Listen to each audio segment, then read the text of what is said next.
What's going on, everybody? It's Amster X back with another video, another chapter review. Today we have Mad chapter 52, and right off the bat, I don't really like this chapter because it's kind of going in the direction that I was hoping we weren't, and I said it last chapter.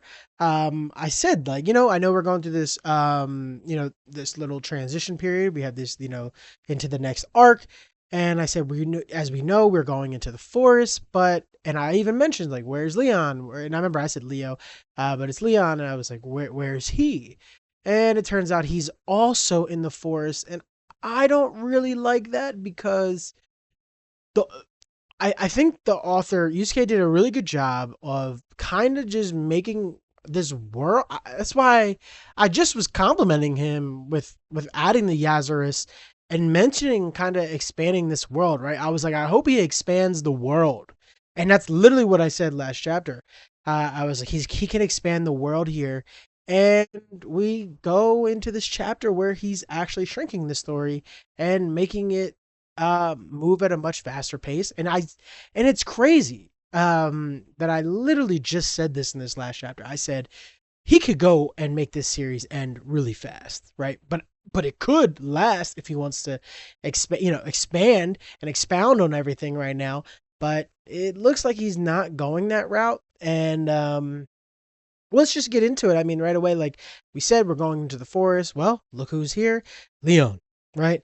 And we see that he's with Oscar and the baby Pigly, and he's like, I also like this fact that, like, the little funny joke here he says about how, like, how he's so, feminine, with how he's always crying, right? Remember, that's like his main thing. And he goes, I'm the mom, you're the dad. Hold up, what you got me saying? Because he's supposed to be so manly, right? He's supposed to be this a macho man, but he's so feminine, right? So he's like, "What do you got me saying?" Like he gets mad at him, and Oscar's just like, "Man, I can't take this anymore. This is just crazy." So then, Leon says that, in this forest, the Dove tribe, they can have a prophecy. They can foresee the future. And as soon as I read that, I'm gonna be honest, I was like, I don't another prophecy, another little. I don't know if we like that in this story. I mean, I think that's what we just came from with the Yazarus. The Yazarus. Just were believing that the aliens are their gods, and then now we have this Dove tribe who is also going off this prophecy. So unless it's all like what's the what's the show, or there's a show where about that where, like, uh or I'm just thinking of, like, insects where, like, the mushroom, like, hijacks an ant and tells the ant to go to where the mushroom is to then just spread the mushroom more, to spread its seeds. So maybe this alien is the same thing. Everybody in this series is going to believe that this alien god or whatever is but it's really just an altar just to spread this alien gene around. I'm not really liking it. So he was saying, so this forest is named after the Rolodov, the tribe, right? He said, so they have to be here, right? And so then we keep it going, and he's like, so they seek the future, right? There's a good chance and then he was like, maybe we could find John here. There's a good chance that maybe he already moved on because I thought we would see him, right? And then he goes, this group pops up right as soon as they're saying that. And I like the little tongue in cheek, come on now, we're all human out here, aren't we? Because obviously he's not human. And he actually spares these guys, Bandit's like, you always used to make my day. And this kind of shows Leon's character, which goes into the whole prophecy thing that we're going to get later. He says, like, this used to be a chance to grow the family, but now it's just us three and things are different, right?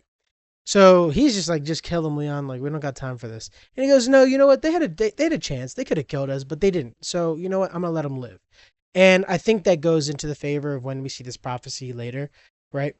And I like this little panel here. He's holding the baby like an object because Oscar, that's how he's viewing them. He's like, man, this is temporary. I can't wait to leave. But with all the revelations that are happening, Oscar's not going to be able to leave at all, and he's going to eventually have to flip sides. So Leon's like, he's not an object, right? Boom, break his arm, hold him properly. He's not some object. Then boom, right away, the Dove, I guess we're going to assume this is the Dove faction, appears. And he's like, who are you? You're not a normal human. They clearly might have the powers as well of the aliens as well. And they're like, yep, there's no mistaking it. The muscles, the child, and the chin. It's just as a great Rolo prophesies. There's no mistaking him. But then this is the thing. Oscar is gonna be the foil here, and he's gonna have to escape, or we're gonna be done with his character. You know, it's either we're gonna kill Oscar or he's gonna have to escape and join John's group because he's not included in this prophecy, right? And then the chapter ends with, "We have been waiting for you, our savior." And honestly, I don't really like this because, like I said, let's just get into it now that we reviewed the chapter. Um, I said that he wanted to build the world by him having everybody already meet in this next arc right away. Means that I don't know what the next direction would be after that. Um, I guess it would be do this. Leon gets his head even bigger. We finally get rid of Leon. Then we go into the nest. Um, or maybe they're gonna, or he's gonna do is we're gonna do this nest arc now. He's gonna become a fanatic in the meantime. He's gonna control the forest. He's gonna become this godlike figure, and then we'll have a battle there into the forest. I don't know which way he's gonna do it. I just feel like it was unneeded. I feel like I actually thought this was gonna happen. To be honest, I thought Leon was gonna build his forces somewhere else, external. Like outs, like further. And I thought the Yazarus was a good like point to show like the world is expansive, but he's not doing that. He's like, nope, we're gonna do it right next door to you.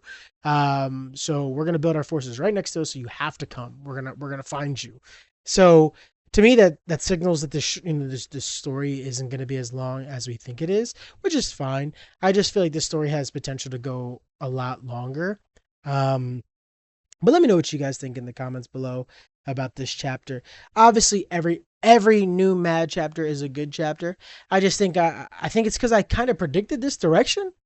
I literally said it in the last chapter, and like it comes true, so it kind of makes me go a little like you don't want to be right. No one ever wants to be right. So we're gonna see Leon already become more of a megalomaniac, and then we're gonna see Oscar kind of get dealt to the side. We're gonna see Piggly. I wonder what Piggly's gonna service. I wonder what the child's gonna be of use here. Um, and then we're gonna have this fight earlier than expected, and we saw that with the bandits. He said just like our leader. So we're gonna see maybe the bandits have to team up with John and them, right? Because their leader is um also has powers. So and he let them live. So that's gonna come back to play a factor. The fact that he let him live, they could maybe join Leon's side. So we'll see how this all goes. I don't want to beat a dead horse on this chapter. Let me know what you guys think in the comments below about this chapter. I hope we get something that isn't too predictable next. Like we're throwing in this prophecy element now. I don't know. Let me know what you guys think in the comments below. Amster X out.